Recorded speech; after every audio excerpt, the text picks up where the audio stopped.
Ole kan video dot le tan chuan tuna kan video thar tan chuan thuntu pakhat kan ngai thlanga I Christmas anai to boka Christmas lampang hoi zongin kan soyanga mi pakhat hi oma pa pakhat chuan fa pakhat ania fa pa pakhat chuan a fa pa chu I a birthday thlingdona a fa pa birthday chu ta chuan a fa pa birthday tan gift tan chuan bike hi le sakadu tani chuan a fa pa hnen hana hrila fa pa na hret vel hana lom em a pain khatia ama pian cham lom na na bike a le sak tur halom em a I a pian cham chu kar hnih hnu vela alo thlengdona chumi ma jong chu a thian te ha soma chuan I le I a thian te hne te khan soidara bike kan I don I katan ai ka pain min le sak dona ka birthday gift fatan ti khan lom em khan a soida chiam maya chuan I tikhan aron hnai zela a bike ni tur kha ni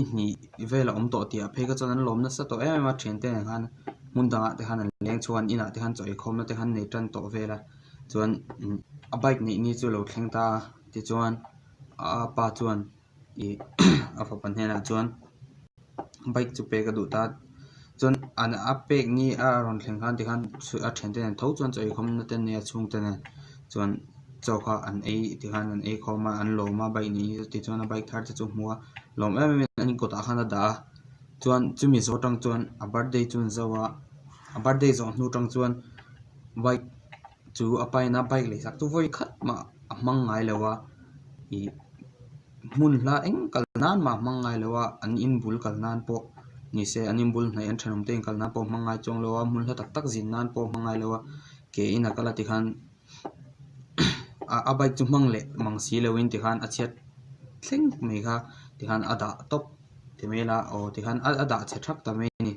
chon chu kan ngai to hong wang chuan mall kan ti hang karing thau en tu te mall kan ti vek karinga ma se chu ching che chu kan ne ki ma ni nun kan en chuan I bike nei tu te chu ki ma ni hi kan ni bike kha Isu Krista ania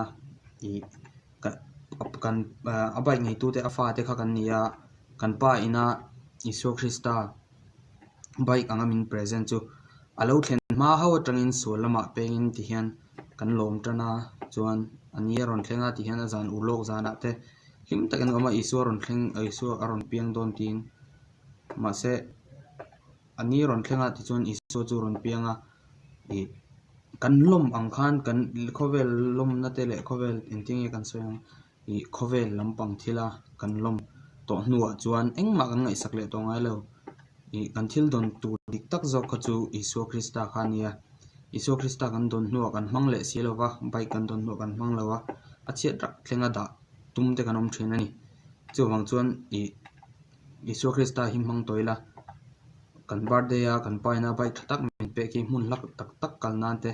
le vanram ngei thlen nan po kan hmang theini Isu Krista hi chu bike ang chuan te khin don taila adik beranga chuan I apetu pa chu pa pathian ania chuan dong tu te chu afa te chu ke ni le mi hring te hi kan nia chu wang chuan kan don to hnuwa chuan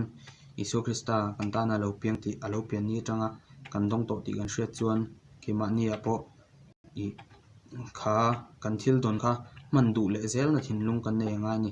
Isu Krista chu nei tlatila chuan kong engkima le I kalna pianga olsam takin a hruai zelang chenga inun kong hroi tu manga I ma hroi tu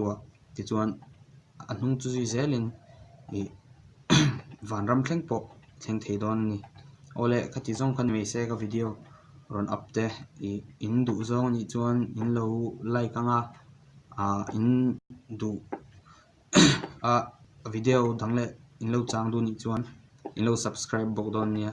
chuan video dot le kan mu theu don nia